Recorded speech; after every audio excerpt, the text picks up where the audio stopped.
40 kapin sa mga siguro sa masaran ang mga kapilya, no? So, Father Mar, may buntag ka mo. Father Bob, may buntag kung saan ko magkaisunan karon nga naminaw din sa atong istasyon. Gikalipay na ko, Father, nga nag-uban ta sa unang higayon din sa imong bagong parokya since August 6. Ikaw man ang imong paroko din sa Mary Help of Christian Parish din sa Buisan. Ako sa magkaisunan, kalipay ko kay kadaghan ako nagkasuod ng Dapita, pero ako kalaos din sa Buisan. So, Father, kanang kining imong parokya ba? Kanang pila na ni katuig sa nga natukod ang mga parokya? Mga 20 na ito Father, kay anak na ni sa Our Lady of Lourdes Parish. Kaganina sa mga pag-isusunod ito ni Firma, pagkibaw na mga Mary of Christian, sa inyo din nga, murag Don Bosco, di tingali ang nagsugod din.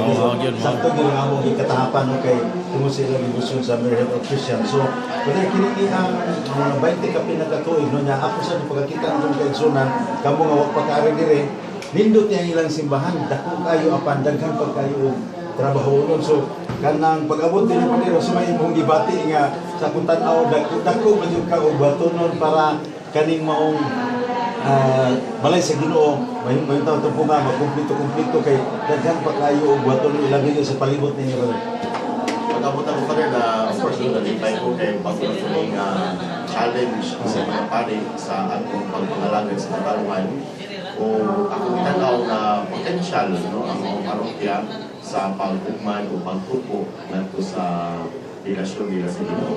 Pero ang ako bang, siguro sa kong nabasahan, no, kanang kining hagit bitaw ang kaigsunan nga mga sa mga lagyo na chapel, no, kay nahinumdum ko ba kay siguro sa mga sayan sa mga isip misyonaryo na Santos, Brazil, ang ako mga kapilya, mas taghan siya, pero 156 at that time, 156 niya, ang uban mga kapilya, tungo sa Gilayon, ang mukapin o gatos ka kilometro sa mong bisitahon, katulo rin sa katuloy kong bisahan na mo. So, ako nabasahan dito ko nga, uban yung kapilya mo nag-ininyo sa sitwasyon kay Naas Bukid, mulabang pagkakisa pa niya, katub sa mga sinatian mo nito, kaya usa ka sa pa, usahay, magtutuyok, labang mo magkapito, unang magkabot sa mong kapilya. So, kung sa may kanang gibati sa mga tao, labi na itong mga nabisita na nimo gikan sa August 6 hangtod karon, sa iyo din nagbasahan mo nga nakabisita na kayo mga kapilya nga dugay na hindi mo kabisitahi sa mga ubang kaparian nila bay gumikan sa Gilayon niya.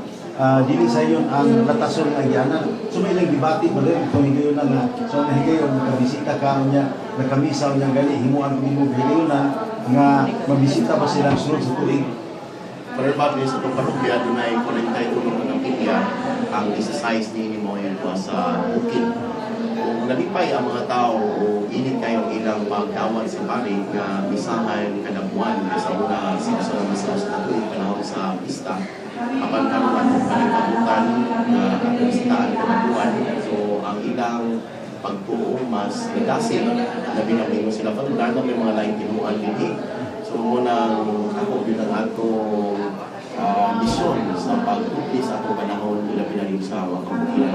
Kaya ito man, hindi naman, wala ito lang pag-pagpapin niya pag-bisa. Nalikamot ko ta ngayon, ito man mag-bisa, natagaan ko o bukod lang, no? Simple, basic na katismo ang mga tao. Pero kini ang mga kapilya nga designs ka mo, ang hisgutan nga mas kabukiran, pwede nimo sila pa na i-cluster ilang gilayon o ikanto mo kanirgi mo atuan.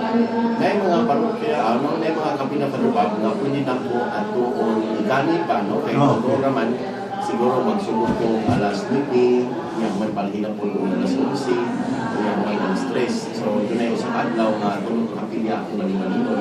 Apan doon ay mga tulo, apat kapilya na kailan usarag sa usang adlaw kay latason man, no? Hindi sa parokya, yun na ang kinalayan ito sa lubang at tutaan dito sa Bulacau Parko.